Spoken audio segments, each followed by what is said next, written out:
First of all, congratulations on the Emmy nomination. It was well deserved. Thank you very much. You're Thank welcome. you.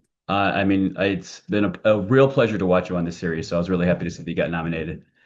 I appreciate that. It's a great show to be on. We have great collaborators on the show and great actors and to work with, scene partners to be with. So fun show to do. Um, Now, Stan, going back to last season, season four, Stan was obviously at a very different place, both figuratively and literally, at the beginning of the season. How would you describe his mindset going into the season compared to previous seasons? Into this season, Into um, season four. into season four. Yeah. Yeah, where are we? Gosh, what time is it? What year is it? You are imprisoned. Oh yeah, into this season. Yeah, okay, got you. Yeah, I'm going back to three when I was deceived by Victoria's. Right. I'm still stung by that. And Stan has a line in this in season four, you betrayed me, you brought them here to the farm, and I say, should you be surprised? So you're surprised by that? Yeah, his mindset was that of surrendering. He's raised someone to basically be him in many ways, Sure. but he's had to impress upon her that she's had to hide her identity to get somewhere. And so she takes that as being that he's ashamed of her, but he's actually very proud of her. And so he finds out a lot of things in this season and in this particular episode that are disturbing to him. Obviously, Victoria has a little power grab of her own going on, and wants to move up the ladder. But certainly, Stan Edgar, having raised her from a child, expected a little more loyalty from her. So he's very vulnerable. And I feel like Stan is at the place where he says to Butcher, make it quick. I got pottery class in 10 minutes. He's not going anywhere. Right. You know what I mean? He's like, I'm done with this whole world. And it's a good place for him to be because he's safe. His relationship with Soups, especially Homelander, is very interesting. Uh, there's a level of confidence, almost arrogance, that Stan has that no one else in the series possesses. Can you talk about where that comes from? Yeah, I believe it comes from me um, having a real sense. I had a very particular and peculiar relationship with my father. My father is an Italian man from Naples. He was a worker, laborer who worked with his hands in the opera house in San Carlo Opera House in Napoli. But yet he was very literate, very well read. He spoke more than one language. And so he was in a way, he wore good clothes when he could. Yet he was good at one thing. He was good at being a carpenter, a lighting man, but he wanted to be something else. And so I always wanted his approval. And so it came out of me looking at my relationship with him that I started to really understand that Homelander is really searching for that. He's looking for a father figure that he never had, one that he didn't have the way he wanted his father figure to be. And so Stan, I believe, is a bit of that for Homelander. And so when I started to think about that and I started to look at the writing that they were writing, I wanted to inspire them through my acting that they could write to that. That this is someone who had no fear of Homelander killing him because he knew how to hold back at the right moment what Homelander needed and wanted. Sure. And he would just crave it more if Stan didn't give it to him. And so that's the major part of it. The other part of it is, if you go back when Stan is explaining to Homelander what this business, what Vought really is, that also kept resounding for me. He has this whole speech, I think it's in season two, where he's explaining who Frederick Vaught is, Right. and that our company is not a superhero company at all. It's a It's pharmaceutical pharmaceuticals. company. And so then I started to think about the company man who has the bigger picture in his brain, who is cultivating big business. And so to make Homelander feel like this is way above you, you have no clue. It's not just about, money in certain ways. It's about control and power. And it's about getting people into the loop in regard to the pharmaceutical company. The entertainment company is just an offshoot of that to control people and control you. You have an amazing ability as an actor, which we see in The Boys, to demonstrate power and authority with seemingly little effort. Is there a secret to playing that kind of power? I think my secret is to just keep telling myself that I belong. Somewhere inside of me, I think many of us human beings and actors, maybe specifically and especially, are also a little bit of Homelander. We're waiting to be told that we did well. We're waiting to tell that was good. You're great. You're the best actor I've ever seen. That was a great take. That makes us feel good and so I found a way to validate myself, and it's a lot of what I tell my four daughters at one time or another, that don't look for your validation outside of yourself. You have to look for it inside of yourself. And if there's any character that I've played that has that particular confidence, it's Stan Edgar. He's not a know-it-all. It's a different feeling. It's a different kind of confidence that he um, that he is able to ride the edge of in this particular show. Your This is not the first morally gray character that you've portrayed. Um, Stan is, you know, questionably the bad guy of the series. Um, is there something you need to find as an actor in that you have to personally relate to, or find some redeeming qualities in your to enhance your performance to really reach out and relate to the character? So Jeff, what I try to do is think about all the positive parts of this man that are the antithesis of what you see. And so that when I'm in a scene, I'm thinking of that antithetical feeling. So if we go back to season one and we go back to a scene that I had with Victoria and my granddaughter at the house, he's really, loving, kind Sure. grandpa. And so I don't ever want to forget those moments, because every moment builds to the building block that you see today. And so I think the superpower for me is to try to figure out how he can be all of those things. Yeah, he's the guy who's controlling the chaos, and he seems to be the bad boy of the show. I do that, create the feeling that he's taking care of you while he's taking advantage of you. And I also try to create the feeling that there's a bad guy above him that he works for. So you can't Right. take it all out on me. You know what I mean? And so those two things Yeah. combined, I'm just doing my job, Sure. Jeff. It's a big job. And certainly there are a lot of elements and pieces to it that have been entrusted to me. But without me, you wouldn't have your job, and then they wouldn't have their jobs. Has your interpretation of their character changed since season one? It has, because I've always wanted to be empowered to be able to have the courage enough to take the V, because there's something in me, Giancarlo, that just wants to be that soup, Right.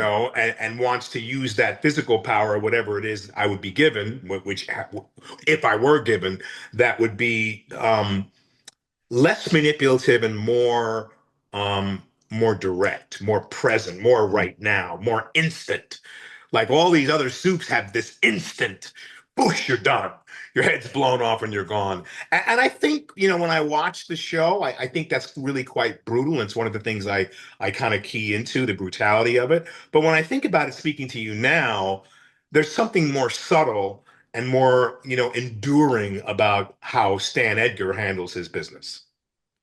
We know, as an audience, we know that his involvement with the business with Vought Industries goes back to 1984, I think, is the year that we've been given.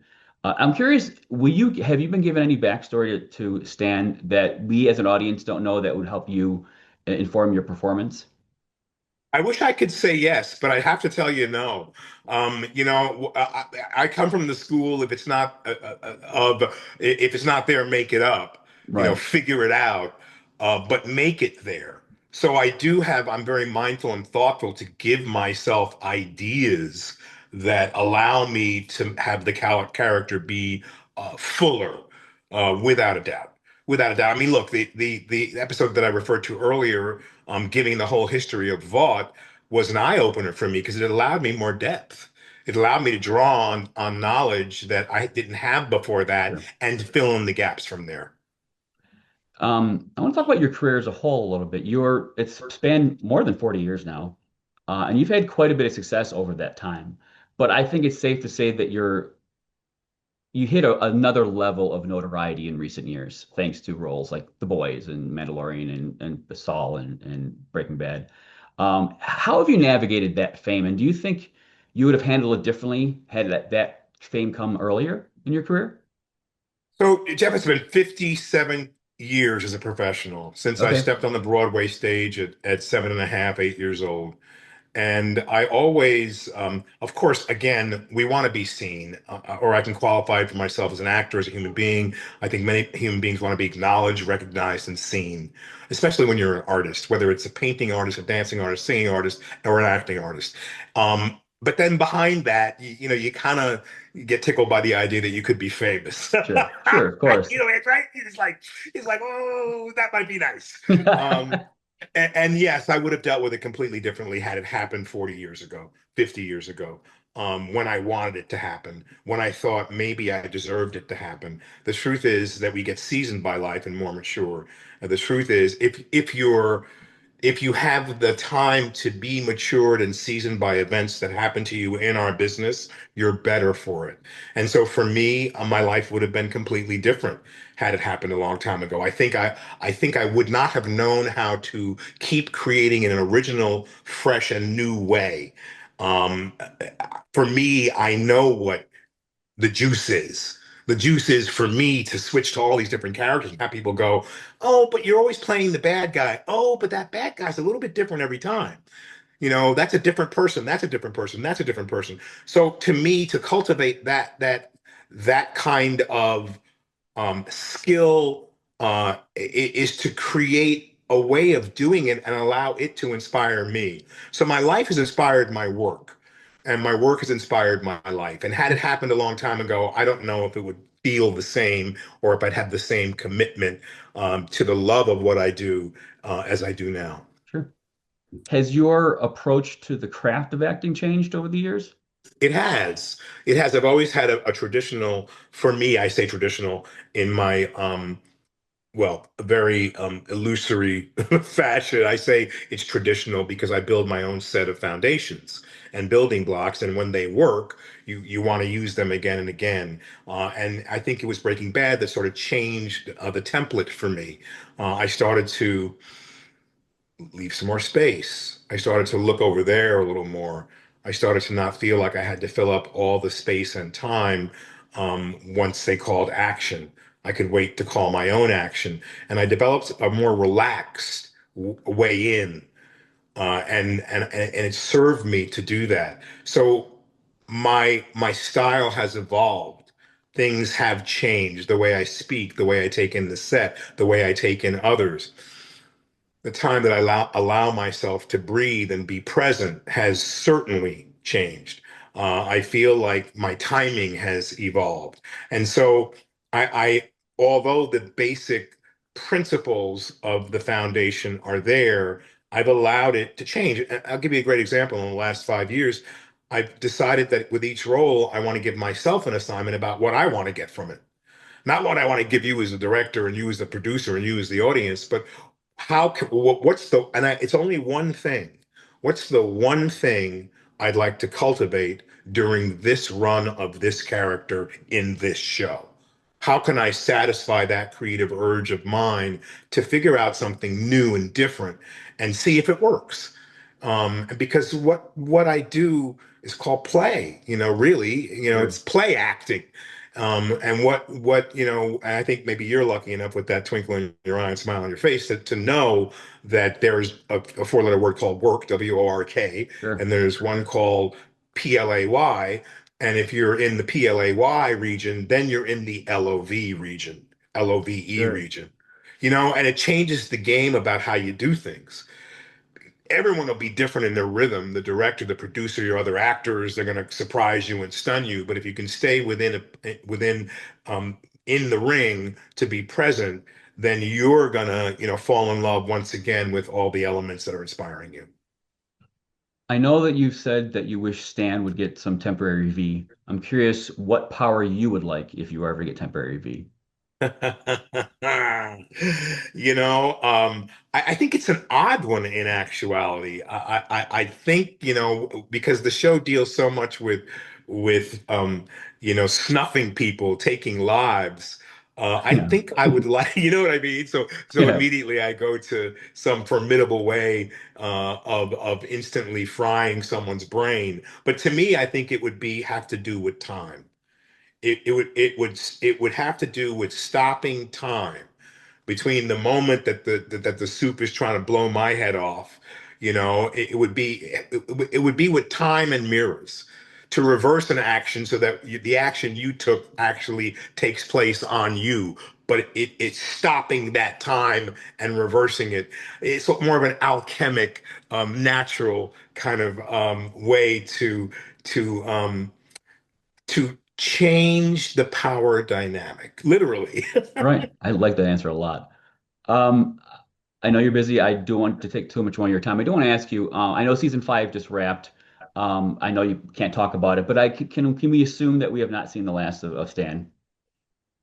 I don't like to affirm or deny any spoilers.